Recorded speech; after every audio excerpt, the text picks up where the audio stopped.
আসসালামু আলাইকুম সবাইকে। আমার হাতে যেটা এখন রয়েছে এটা হচ্ছে সুজুকি জিক্সার কার্বোরেটর আর কি।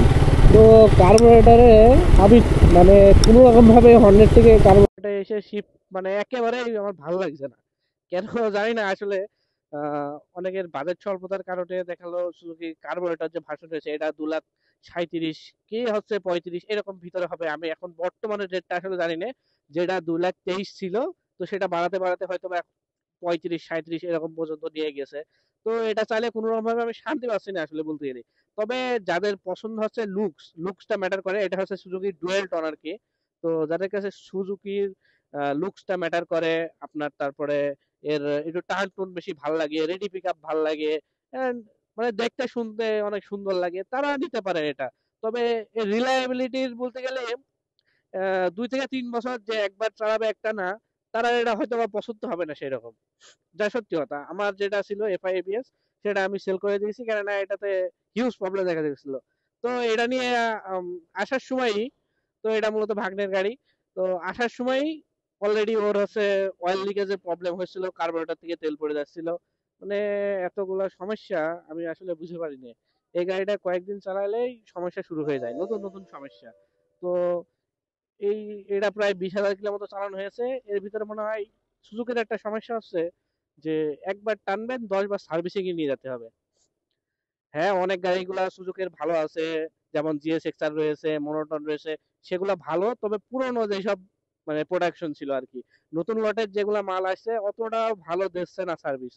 কেননা এর দেখালো টাঙ্কির ভিতরে জং ধরে যাচ্ছে, তারপরে এই যে কার্বোরেটর সমস্যা হচ্ছে, and এই অনেক সমস্যা দেখা যাচ্ছে। তো এর সমস্যার ভিতরেও যাদের হচ্ছে শুধুমাত্র টান টুন আর একটু লুকসটা ম্যাটার করে তারা এটা নিতে পারেন। তাছাড়া এর প্রচুর মানে এখন খারাপ দিকগুলা উঠে আসছে, বিশেষ করে এর যে বাজেট, যে 2,40,000 এখন নতুন এক্স ব্লেড উঠে পড়েছে।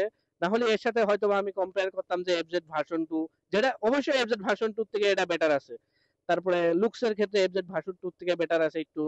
কাস্টমাইজ করতে চায়, মডিফাই করতে চায়, তারা এই বাইকটা খুব বেশি চুজ করে আর কি।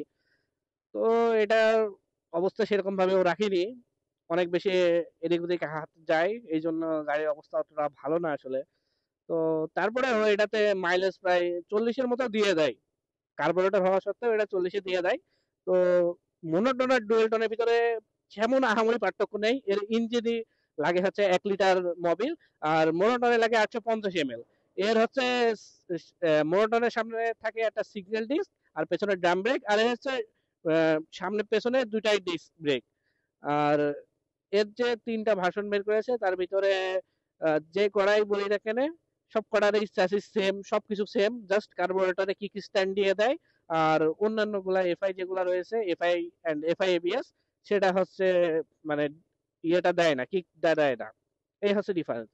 আর যদি আপনারা অলরেডি 150 সিসি চালিয়েছেন সুজুকির, তাহলে আমার মনে হয় যে ওই সুজুকির 250 সিসি যেটা 4 লাখ টাকা দিয়ে লঞ্চ করেছে ওটা বেশি পছন্দ হবে না আপনার। সুজুকি যেটা বলছিলাম লুকস এন্ড পাওয়ার আর কি, তো এটা যে রেডি পিক আপ, এটা আসলে অন্যান্য হয়তোবা এই সেগমেন্টের ভিতরে অনেক কটা গাড়ি রয়েছে, তার ভিতরে সেরকম পাওয়া যায় না। যেমন এই সেগমেন্টে বলতে গেলে 240 সিসি, 2,40,000 আর কি।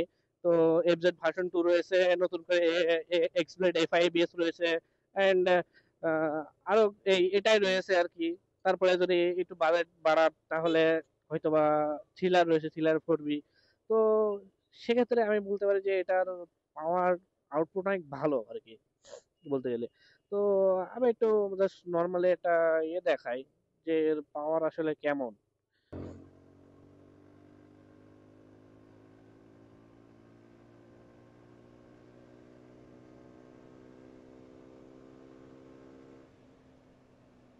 তো এটা বেশি পুল করলাম না আসলে। তো এইটুকুনো দেখালাম আর কি, যে এটাতে মোটামুটি ভালো আকারের টান রয়েছে। অন্যান্য এটা 2বি হওয়া সত্ত্বেও যে 4বির থ্রিলার 4বি বলা যায়, অথবা শুধু ইয়ে 4বি এফআইবিএস যেটা রয়েছে টিভিএস এর, তো সেটার সাথে মোটামুটি কম্পারেবল, বাট টপ ইন্ডে পারবে না হয়তোবা। তো এবিএস সবসময় রেকমেন্ডেড, কেননা এবিএস থাকলে আপনার ওই যে ডিস্ক লকের কোনো সমস্যাটা হয় না আসলে। তো এটা হচ্ছে কার্বোরেটরের কারণে দেখতে পাচ্ছেন কত দ্রুত একটা পাওয়ার আউটপুট দেখা যায়। তো তো সুজুকির যে এফআই এবিএস রয়েছে সেটাতেও যে পাওয়ার খারাপ বলবো না, বাট এটা কার্বোরেটর হওয়ার কারণে এটাতে একটু অন্যরকম একটা পাওয়ার ফিল করা যায় আসলে। তো যারা কার্বোরেটর আসলে পছন্দ করেন তাদের ক্ষেত্রে বলবো যে লুকস আর ওই যে টার্ন টুন এছাড়া এর থেকে আহামরি সেরকম কিছু দেখতে পারবেন না হয়তোবা, আর আশা করাটাও হয়তোবা ঠিক হবে না। কেননা এর ইঞ্জিন রিলায়েবিলিটি আমি আগে থেকে বলছি যে এটা অতটা বেশি ভালো লাগে না, কেননা 1 থেকে 2 বছর চালিয়ে আপনি অতটা শান্তি পাবেন না আর কি। এর সিটিং পজিশনটা হয়তো বা কারো কারো কাছে অনেক বেশি বিরক্তিকর লাগতে পারে, যেমন সিটটা অনেক বেশি হার্ড। সিটটা হার্ড হওয়ার কারণে বসতে গেলে মানে অনেক বেশি ব্যথা হয়, একটা বেশিক্ষণ রাইড করা যায় না। তবে পিলিয়নটা মোটামুটি কমফোর্টের বলা যায়। এই ছিল আসলে কার্বোরেটর যে ডিস্ক রয়েছে এর ছোটখাটো একটা রিভিউ বলা যায় আর কি। তো এটা আমি এর আগেও চালিয়েছি, তারপরেও বাইকের মেজর সেরকম মানে প্রবলেম দেখা দেয় আর কি 11-12 হাজার কিলো পর পর। তো যারা এটা কিনতে চান অবশ্যই একটু সাবধানতা অবলম্বন করে কিনবেন। আর এখন আমি বলতে চাইছি যে 2 লাখের উপরে যদি আপনার বাজেট যায় অবশ্যই আপনি এফআই অ্যান্ড এবিএস এই দুটো অবশ্যই দেখে নেবেন। এই দুটো অবশ্যই রেকমেন্ডেড, কেননা এই দুটো যেসব বাইক দিতে পারে আসলে সেই বাইক কোম্পানি গুলাই বাইক প্রেফার করা যায়। কোনো বাইকের আসলে দালালি করা ঠিক না, সুজুকিরও দালালি করছি না, অন্য কোনো বাইকেরও দালালি করছি না, যেটা অনেস্ট রিভিউ সেটাই বলছি আর কি। একটা জিনিস হয়তো বা বলতে ভুলে গেছি, সেটা হচ্ছে এর সিটিং পজিশন। সিটিং পজিশন মোটামুটি ভালো আছে, আমার 5 ফুট 6 ইঞ্চি, এটাতে ভালো মতোই দাঁড়ানো যায়।